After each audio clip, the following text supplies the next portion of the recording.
If you're watching this, you've probably done it.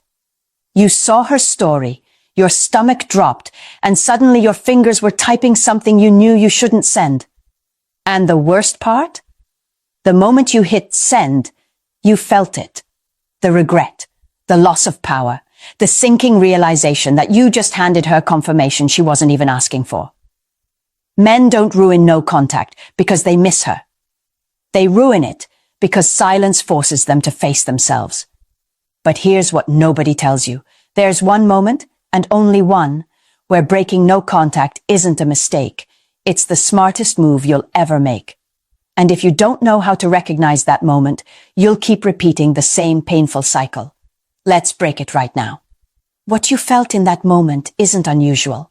I've seen hundreds of men lose their leverage in the exact same way.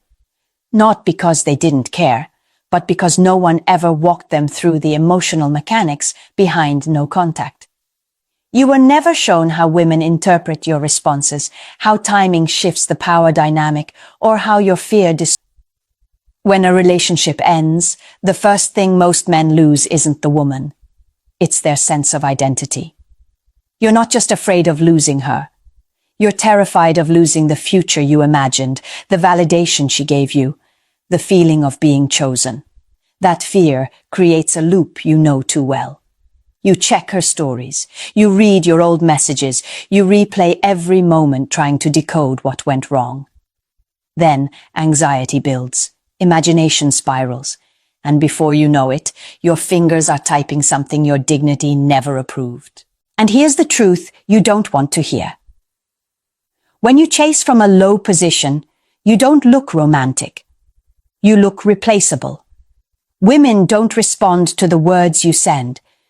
They respond to the energy you come from. If that energy is fear-driven, approval-seeking, or desperate for reassurance, she feels it instantly. Attraction collapses long before your message even delivers. Take this scenario. A man sees his ex post a song on her story that reminds him of a night they spent together. His heart drops. His brain says, "She's reaching out." But she isn't. She's checking whether he's still watching. She's testing if her influence still lands. And when he replies, even with something harmless like, "This made me think of you too," he confirms it.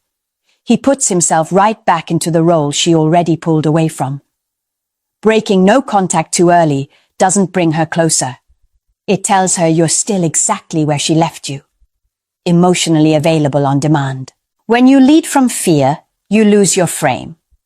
And when you lose your frame, you lose your power. Most men think no contact is a trick, a mind game, a tactic to make her miss you. But if that's how you're approaching it, you've already missed the point. No contact isn't about silence for the sake of silence. It's about repositioning yourself, mentally, emotionally, and even energetically. It's not absence, it's recalibration. When the breakup hits, your mind becomes a battlefield. Every notification feels like a potential lifeline. Every moment alone feels like danger. That's why detox is necessary. No contact cuts off the stimulus that keeps your nervous system in survival mode. You're not running from her. You're interrupting the cycle that keeps you weak. You're giving yourself space to breathe again, to think clearly, to remember who you were before the relationship became the center of your identity. And here's what most men never realize. Emotional distance creates perspective. Not just for you, for her. When a woman knows she has unlimited access to you, she doesn't feel your absence. She doesn't feel the weight of losing you. But when you detach, not with bitterness but with purpose, something shifts. Suddenly, the comfort she took for granted isn't there. The pattern of you responding, following, validating, it stops. And that silence forces her to confront a question she never had to ask before. Did I lose something valuable?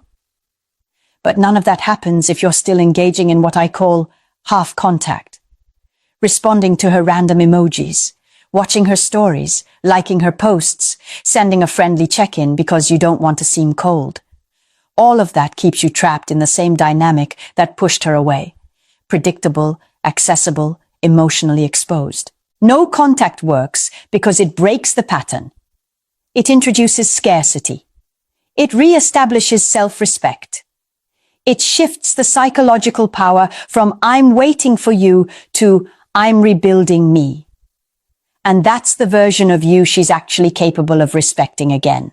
Not the man scrambling to win her back, but the man who's rebuilding his life with or without her. You don't do no contact to get her back. You do it to get yourself back. If there's one trap almost every man falls into during no contact, it's mistaking fake outreach for a real attempt to reconnect. Not every message from her is an invitation. Sometimes it's just a pulse check, a quiet way of asking, "Do I still have influence over you?" And if you respond the wrong way, you hand her the answer on a silver platter. The first form is the easiest to fall for. The low-effort text. "Hey, you good? Thinking of you." These messages aren't bridges. They're breadcrumbs. They're not sent with intention. They're sent with curiosity. She's not trying to rebuild anything. She's checking whether you're still emotionally available. And the moment you reply quickly, she knows you are. Her anxiety goes down, and her interest often goes with it. Then there's the second form. Jealousy bait. A story with another guy in the background. A sad quote about letting go. A photo from a place you used to go together. Not because she wants you back, but because she wants to see if you're watching. It's a power move disguised as vulnerability. The moment you react, view her story, reply to the post, send a "hope you're okay," you reaffirm her control. The third form is trickier. Emotional drift. Messages like "I've been missing you lately" or "nostalgia just hit me." They sound meaningful, but they're actually empty calories. There's no accountability, no intention, no direction. It's just emotion looking for validation. And when you respond, you give her exactly what she came for. Reassurance without responsibility. Why do men fall for these signals? Because they interpret them through the lens of hope, not reality. They read them with their hearts instead of their eyes. And in doing so, they ruin the frame that no contact is built to repair. Because the second you respond to something low effort, you communicate one thing. You're still right there, waiting, ready to be pulled back into the same dynamic she walked away from. Fake outreach isn't a doorway. It's a test. Fail it, and the power shifts right back to where it was, in her hands.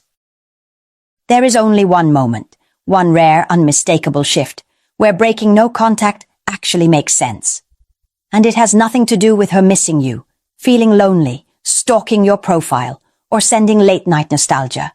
The only time you should even consider responding is when she shows emotional accountability. Not emotion, not longing. Accountability. Most men confuse the two because they want to. A message that says, "I miss you," lights up every anxious, hopeful part of your brain. But missing you isn't the same as valuing you. And it's definitely not the same as taking responsibility for what broke the relationship in the first place. Accountability is different. It requires maturity. It requires discomfort. It requires self-reflection. And that's exactly why it's so rare. Most people would rather feel than face themselves. Emotional accountability means she's not just expressing sadness, she's acknowledging her role. She's not dodging, not sugarcoating, not shifting blame onto circumstances. She's owning her actions. You'll recognize it instantly because the tone is different. It sounds like clarity, not confusion. It sounds like ownership, not deflection. A message rooted in accountability might look like this. "I've been thinking a lot about how things ended. I realize I shut you out when you needed honesty from me. That wasn't fair to you. I was avoiding my own fears, and I handled things poorly. I'm not reaching out just because I miss the comfort. I miss the connection. and I want to talk if you're open to it. Not to rewrite the past, but to fix what I broke. Do you see the difference? There's no vague nostalgia, no cryptic half emotions, no passive lines like, we both messed up, or things were complicated. There's specificity, humility, ownership. And here's why this matters. Real accountability signals a shift in the psychological dynamic. She's not checking your availability, she's stepping forward. She's not fishing for validation. She's offering responsibility. That shift demands maturity from you too, because responding from a place of neediness ruins the opportunity. But responding from strength? That changes everything. Accountability is the only doorway worth walking through. Everything else is just noise. Before you respond to anything she sends, you need a system, a filter that protects you from your own emotions and from her ambiguity.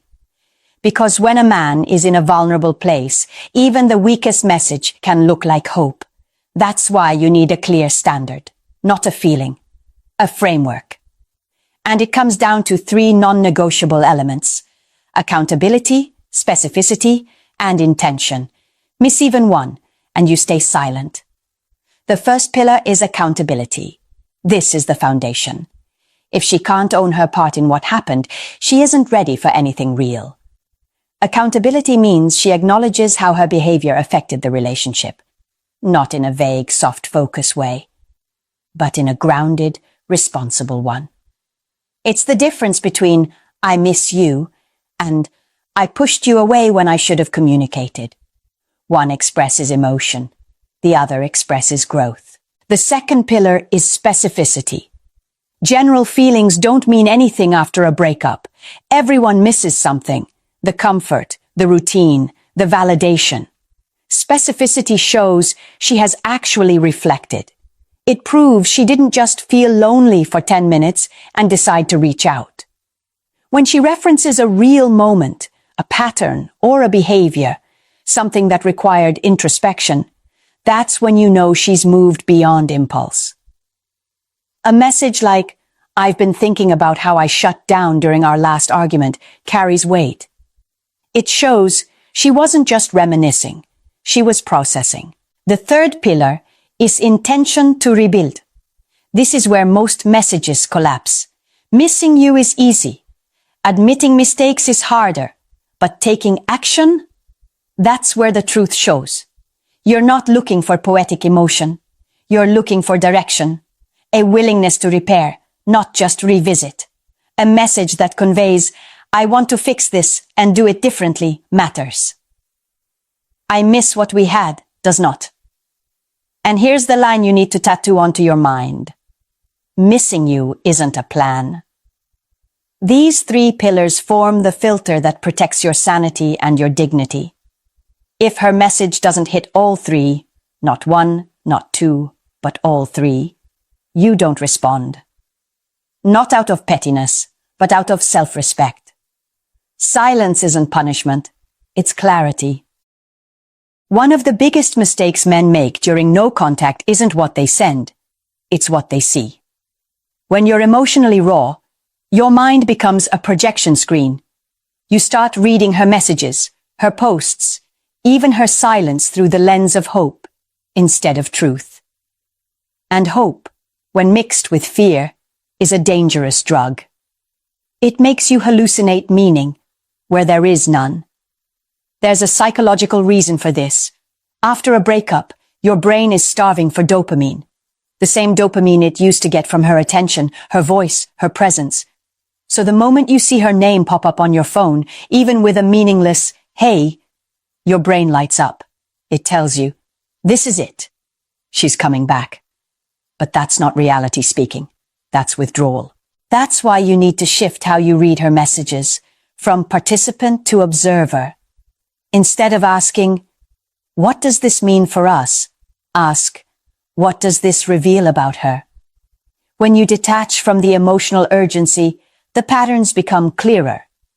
You stop seeing potential and start seeing behavior. You stop romanticizing what you want and start recognizing what is. A good way to anchor yourself is by asking 3 grounding questions every time she reaches out. 1. Does this message serve her needs or our relationship? Is she seeking clarity or comfort? Accountability or attention? 2. Is there real ownership or just emotion? Feelings without responsibility are cheap. Anyone can feel something. Not everyone can face themselves. 3. Is there action behind her words? If she's not signaling a willingness to rebuild, then it's not reconnection, it's relief-seeking. When you read her message through this frame, you stop being the man waiting to be chosen. You become the man evaluating whether she deserves access to you again. And here's the paradox. That shift in mindset is exactly what makes you more attractive. Women aren't drawn to men who react to every emotional ripple. They're drawn to men who hold their center, who don't bend just because a familiar voice whispers their name. Never forget this. You evaluate her, not the other way around. If you decide to break no contact, it must never come from panic, longing, or the excitement of finally hearing from her. It has to come from clarity. Because the moment you respond, you're setting the tone for whatever happens next. And if that tone is soft, needy, or relieved, the dynamic resets right back to the imbalance that pushed her away. You don't respond as the man who's been waiting. You respond as the man who's been growing. Your message should feel calm, grounded, and unmistakably self-respecting. Something that acknowledges her effort without handing her your frame. Second, no nostalgia talk. Don't get sucked into replaying the past or romanticizing old memories.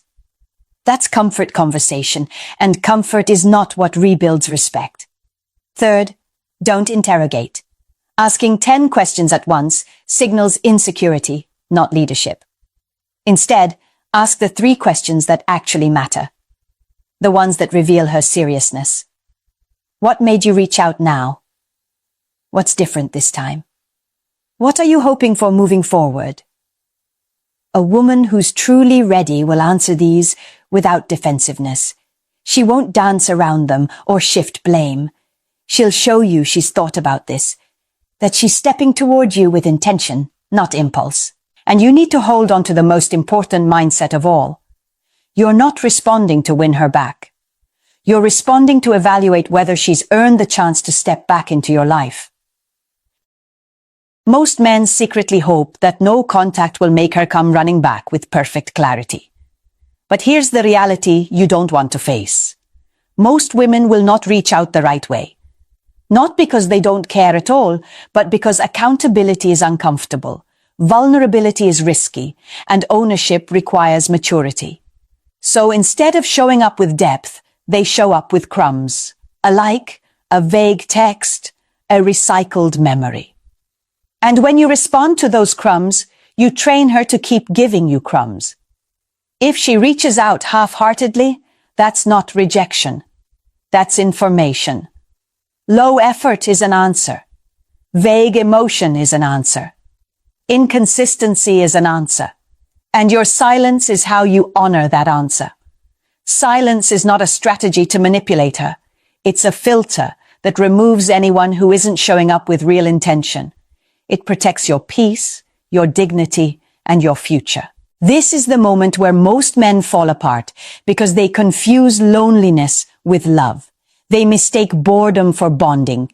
They see her viewing their story and think it means something.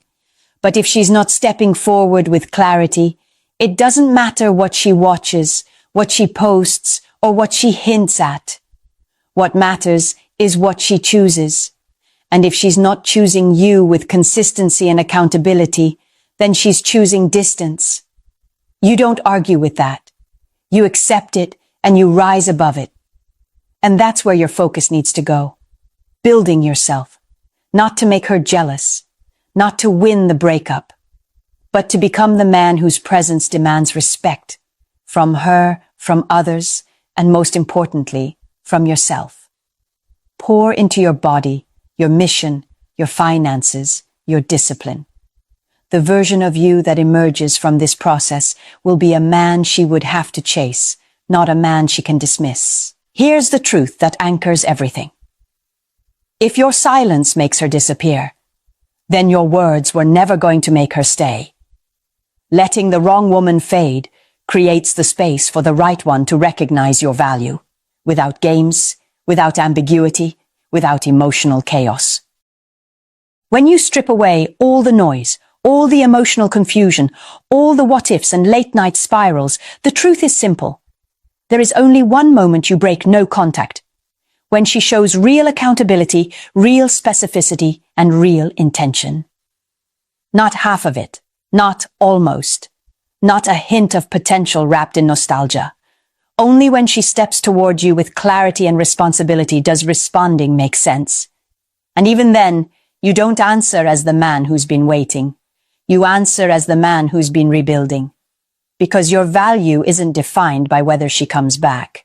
Your value is defined by the standards you hold, the boundaries you protect, and the life you're committed to building regardless of who stays or leaves. If she can't meet you with effort, honesty, and consistency, then your silence is not punishment. It's protection. It's the reminder that you aren't a safety net, a backup option, or an emotional comfort station.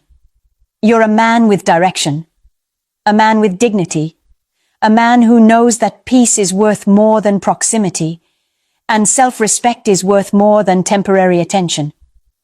So if you're watching this because you're hurting, because you're confused, or because you're fighting the urge to reach out, breathe, recenter, remember who you are without her. And if this message gave you clarity, support what we're building here. Like the video, drop a comment, share it with someone who needs the reminder, and subscribe so you stay connected to this community of men committed to growth, strength, and grounded self-worth. You don't stay silent to be chosen. You stay silent because you choose yourself. And that choice will never lead you wrong.